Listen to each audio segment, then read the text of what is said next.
Police have promised to crack down on protesters who've been abusing and intimidating MPs at Westminster in the run-up to next week's Brexit vote. Theresa May is facing growing pressure from members of her own cabinet to rule out Britain leaving the EU without a deal. The mayor of Ostend in Belgium has warned that a British plan for a sea freight service in the event of a no-deal Brexit would be impossible to run by the end of March. Heathrow has suspended departures this evening because of a drone sighting. A court has ruled the Scottish Government's handling of sexual misconduct allegations against the former First Minister Alex Salmond was unlawful. The Metropolitan Police have promised to deal robustly with any protesters who harass and abuse MPs at Westminster. The force was responding to mounting calls from MPs who've expressed alarm at an increasingly threatening atmosphere outside Parliament as the Brexit process reaches a climax. In the latest incident yesterday, the Conservative backbencher and Remain supporter Anna Soubry was verbally abused by protesters who called her a Nazi and a liar.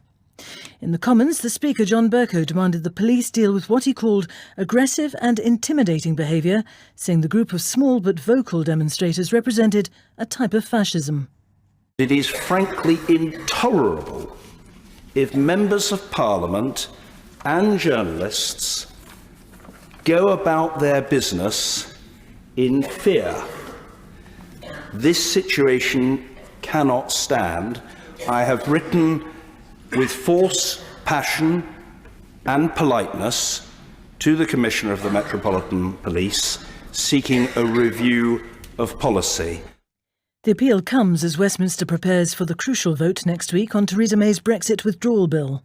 Tonight it's emerged that new security advice has been issued to MPs. From Westminster, here's our Home Affairs correspondent, Danny Shaw.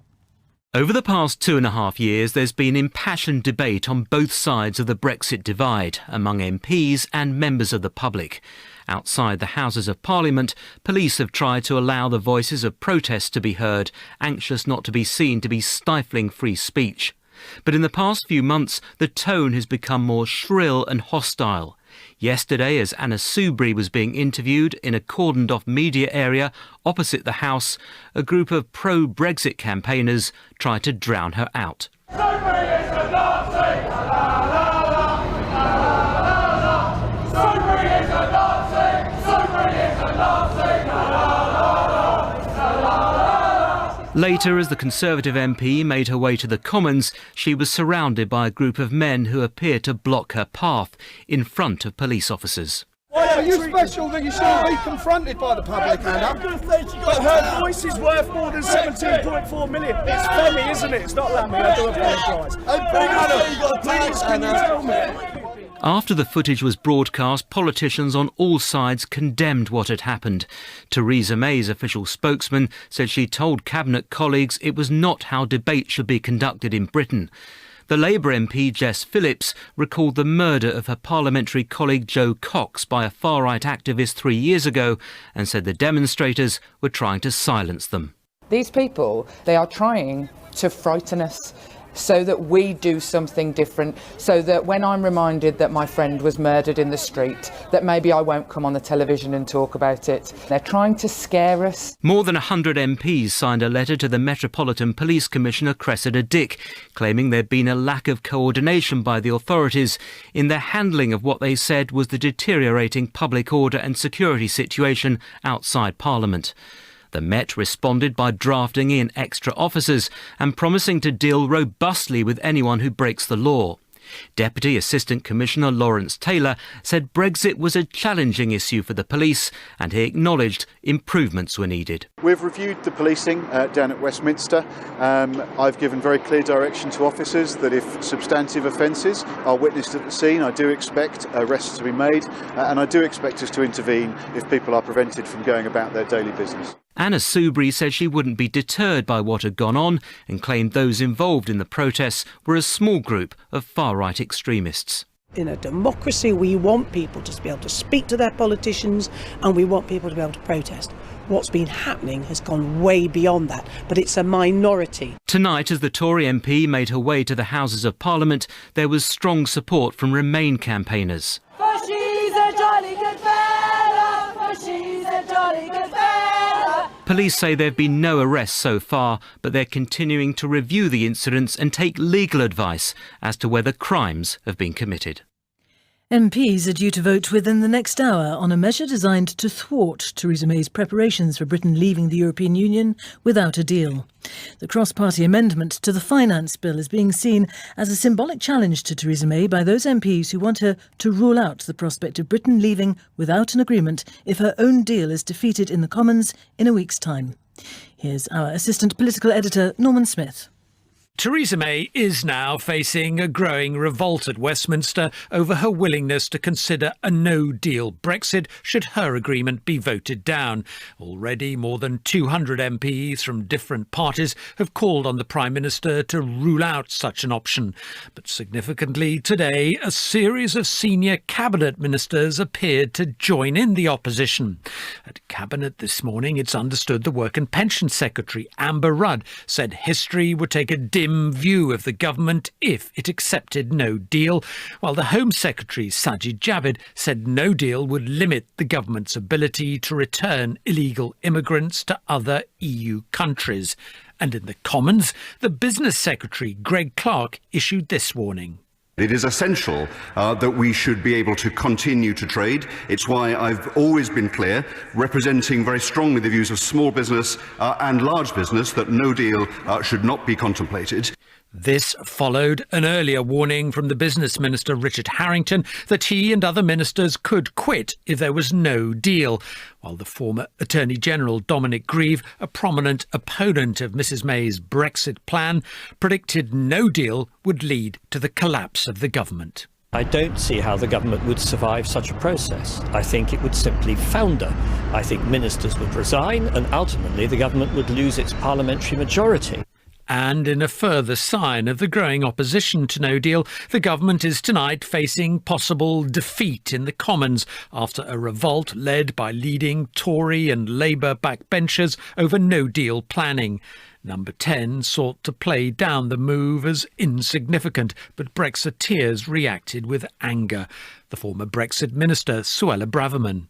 No deal has to be an option on the table for many reasons, not least for our negotiating strength with the EU, but also that it might be the ultimate outcome if the Prime Minister's deal is rejected by the Commons next week. And the government needs maximum flexibility to prepare to do what it has to do to make sure the country, businesses, individuals are in the best position for no deal. The widespread and growing opposition to no deal, including in Tory ranks, suggests the Prime Minister would face a major revolt, including among cabinet ministers, should she indeed seek to take Britain out of the EU without an agreement. New questions have been raised about one of the ferry company contracts signed by the government to alleviate any delays that might result from a no-deal Brexit. Labour have accused ministers of failing to carry out adequate checks on the business experience of the directors of the firm Seabourn Freight. Criticism had already been raised because the firm has never operated ferries before. Here's our transport correspondent, Tom Burridge. The Department for Transport's £14 million contract with Seabourn Freight has been dogged by controversy since it was announced. Today, the company, which plans to run a ferry service for lorries from Ramsgate in Kent to Ostend in Belgium to ease pressure at Dover if Britain leaves the European Union without a deal, faced further scrutiny. This was the response of the Mayor of Ostend, Bart Tomerlane, when the BBC asked him if the port in his city would be ready to receive ships by the end of March. No, that's impossible. We are interested in a ferry line. We have a positive attitude because we have a harbour and the harbour needs traffic. That's normal. But there are some inconveniences and also some investments to do in our harbour, in the harbour of Ramsgate. And also we need some guarantees about the profitability of this ferry line and the solvency of this company. And this afternoon in the Commons, opposition parties grilled the Transport Secretary on whether his department had properly vetted Seabourn's directors, after it emerged that two of them had previously run companies which had gone bust. One of the liquidated firms in question still owes the UK tax authorities nearly £600,000. Labour's Shadow Transport Secretary is Andy MacDonald. This is a shoddy and tawdry affair, and the Secretary of State is making a complete mess of it. This contract is very likely unlawful and violates every current best practice guidance issued by Whitehall. The Transport Secretary Chris Grayling said seaborne freight would only receive government money if and when ferries ran. That is responsible stewardship of public money. Other matters, there are no reasons in the due diligence we have done to believe that any of those involved in this business are not fit to do business with government. It's also emerged that research commissioned by the government in 2017 found that an extra 70-second check on each lorry at Dover would cause queues of 6 days at the border. The Department for Transport said the study, carried out by University College London, had been superseded by more recent analysis, which was less stark. Will my travel be affected when we leave the EU? Today, government radio adverts aired, encouraging people to wise up about the implications of Britain leaving the European Union without a deal. Find guidance and up-to-date information at gov.uk/EU exit. In the past hour, Heathrow Airport has suspended all takeoffs because of reported sightings of a drone near one of the runways.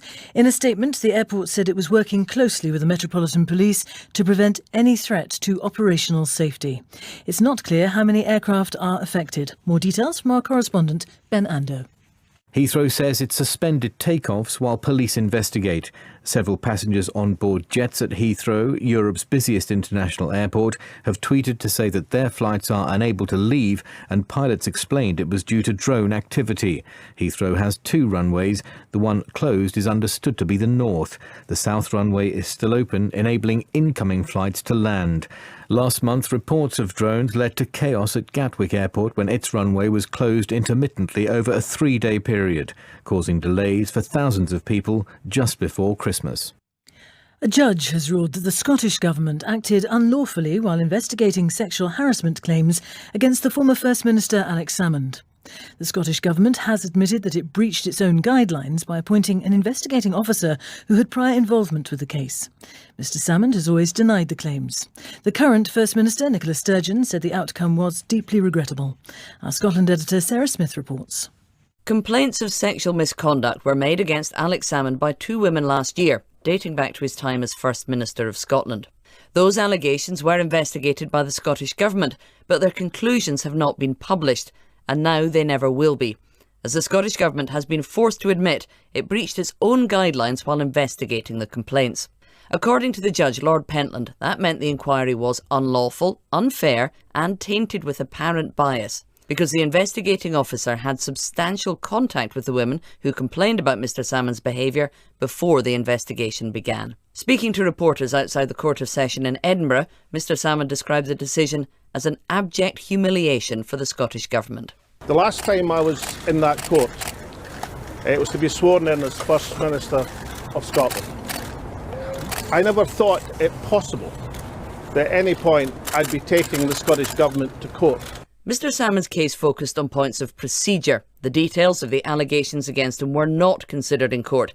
The First Minister, Nicola Sturgeon, says she wants to apologise to the women who raised the complaints. It's deeply regrettable that we're in the situation we're in today, not least for the complainants who had a right to expect that this process would be in every respect robust, and of course the Scottish Government will seek to learn any lessons from that. The Scottish Government say they may reopen the investigation into Mr Salmond, but not before ongoing police inquiries have concluded.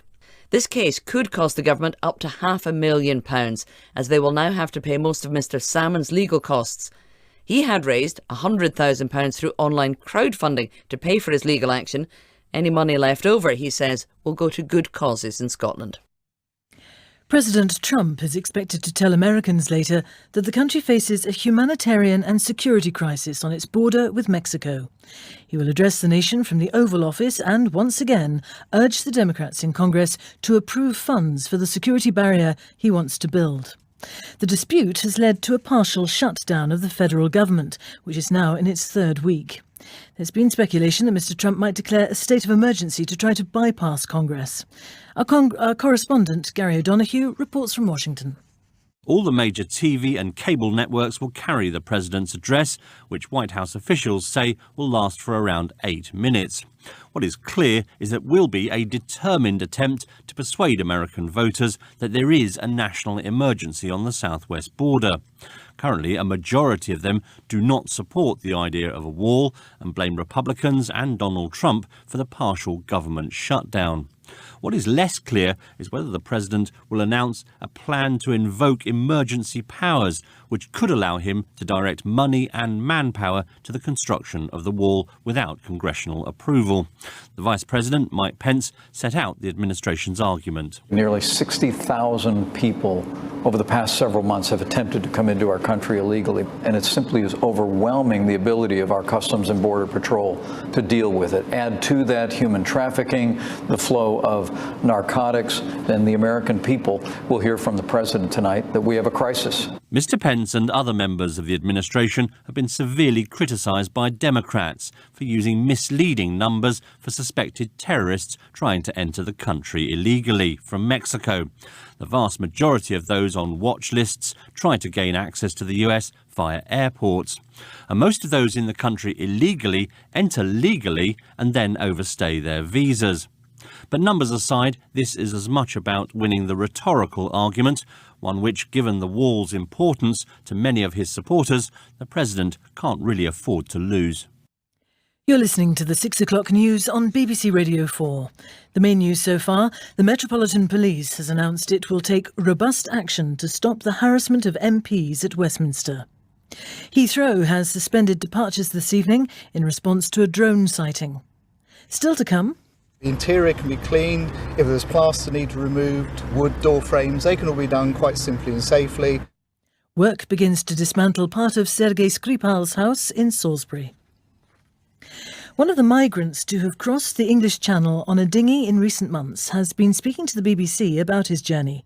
Just yesterday, 8 more migrants were found following the discovery of an empty boat on a beach near Kent.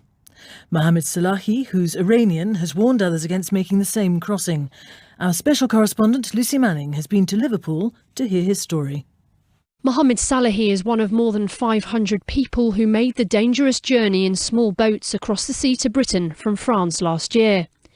The Iranian political activist claims he was imprisoned by the Iranian regime for 4 years. He arrived in Britain in October after a journey across the Channel. He says he paid smugglers €3,000 and some in the boat fainted as they were hit by large waves. He's now warning others not to make the same journey.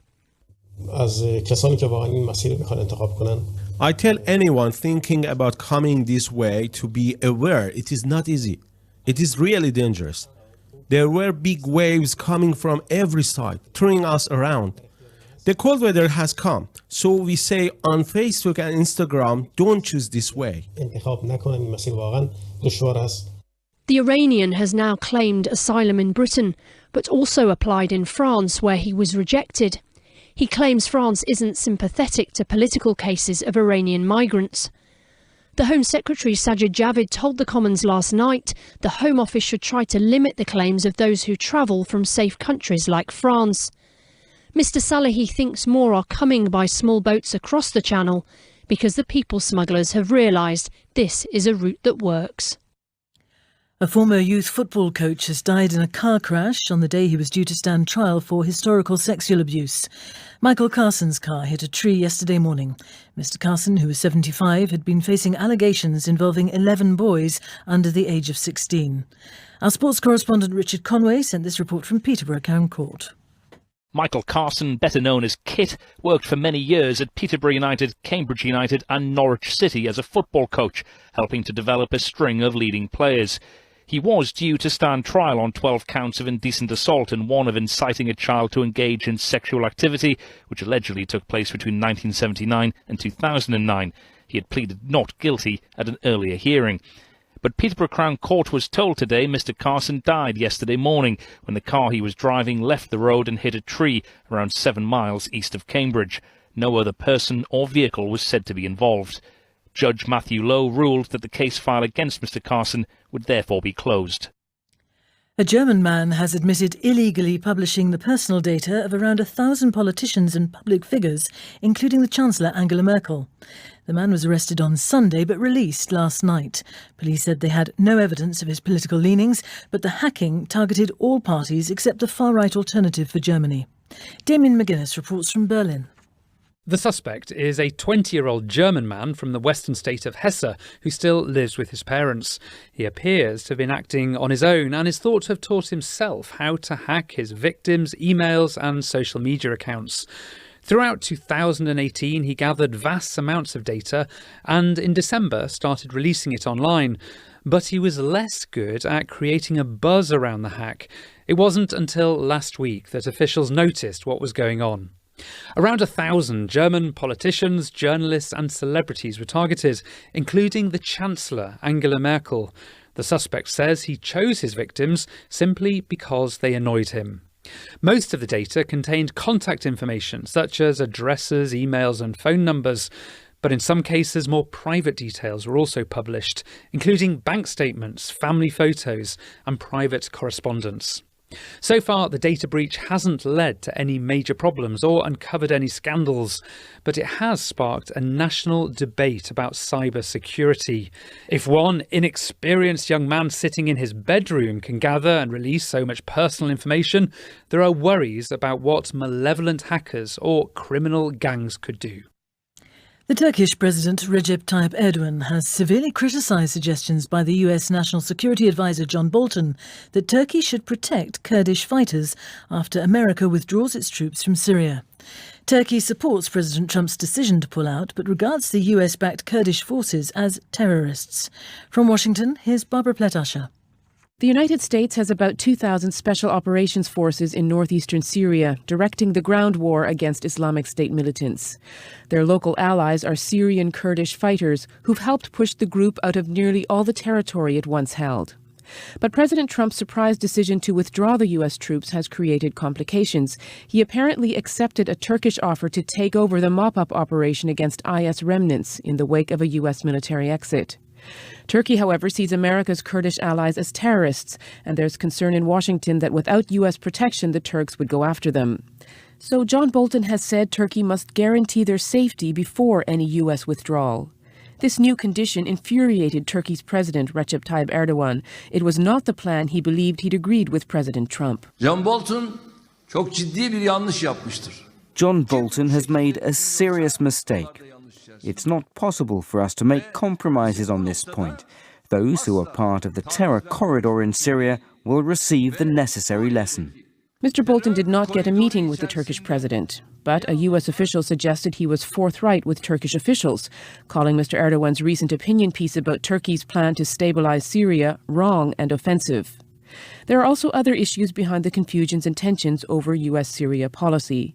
Senior advisors like Mr. Bolton and the Secretary of State Mike Pompeo see U.S. military involvement as a way to help counter Iran's influence in Syria.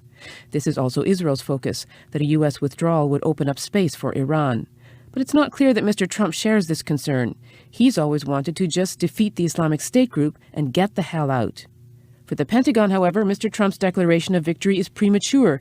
They say Islamic State militants are still a threat and could regroup.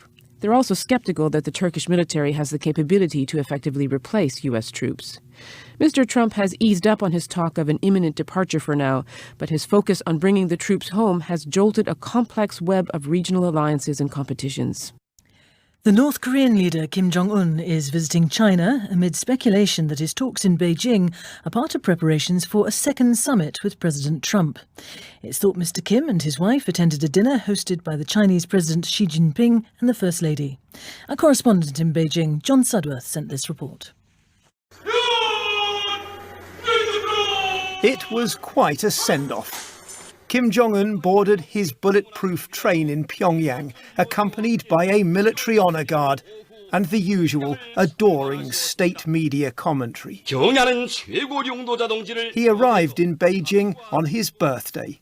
Professor Chung Xiaohe from the School of International Studies at Renmin University says Mr. Kim won't be given any unpleasant surprises. China would encourage North Korea to give up the nuclear weapons, but not necessarily push North Korea into a corner. Why? Because it sees in the past years, China believe if the pressure is too high, that will be counterproductive. The US has no such qualms. With preparations underway for a second Trump-Kim summit, the frequency of Kim Jong-un's trips to China underlines the importance of the bond and signals that North Korea has other options if the negotiations fail. It has long used its nuclear weapons to play the big powers off against each other, precisely the reason, some argue, it's unlikely to ever give them up. In the city, the 100 share index closed up 51 points at 6,862. In New York a short time ago, the Dow Jones was down 145 points at 23,676. On the currency markets, against the dollar, the pound was down 1/5 cent at $1.27.3. Against the euro, the pound was unchanged at €1.11.2, making a euro worth 89.9 pence. Work has begun to dismantle and rebuild the roof of the house in Salisbury, where the former Russian spy Sergei Skripal lived before he was poisoned with the nerve agent Novichok last March.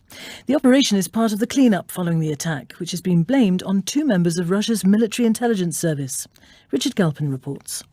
Once scaffolding has been put up to cover the house, military teams will start dismantling the roofs of both the house and the garage.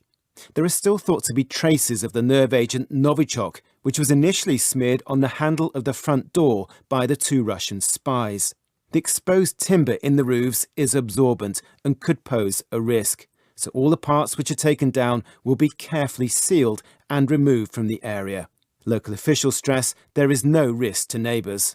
The work's expected to last around 6 weeks, after which builders will be brought in to replace the roofs. Alistair Cunningham of Wiltshire Council says there's no need to demolish the house. The interior can be cleaned. If there's plaster need removed, wood door frames, they can all be done quite simply and safely. We're simply doing what's necessary. To knock down the house would be a huge cost. It would send a message that this is far more invasive poison than it actually is. For security reasons, it's highly unlikely Mr. Skripal will return to his house, so it may be put on sale, although the council says it may buy it to prevent any possibility of it being used as a bizarre kind of tourist attraction. The former Spurs and England footballer Paul Gascoigne has pleaded not guilty to sexually assaulting a woman on a train between York and Newcastle last August. He was granted unconditional bail at Teesside Crown Court until a trial in October. The Irish golfer Padraig Harrington has been chosen as Europe's new Ryder Cup captain. He takes over from Denmark's Thomas Bjorn, who led the European team to victory over the United States in France last autumn. Europe will attempt to defend the trophy in Wisconsin next year. Here's our golf correspondent, Ian Carter. Padraig Harrington was the natural choice to take over as captain. The 47-year-old from Dublin has enjoyed a glittering playing career in which he won 3 major titles, including 2 Open Championships. Harrington has played in 6 Ryder Cups and was a vice-captain in each of the last 3 contests.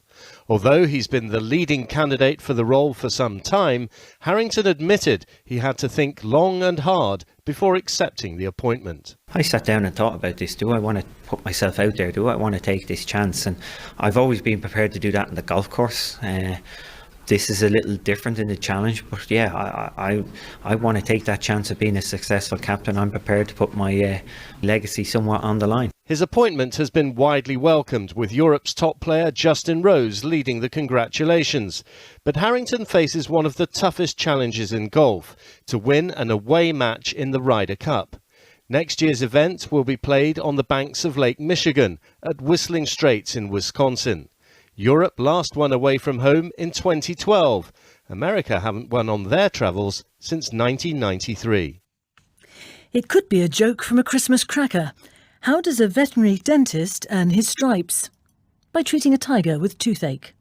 But at Paignton Zoo in Devon, one brave vet did just that. Fabi, an 11-year-old Sumatran tiger, underwent a 2.5-hour root canal treatment.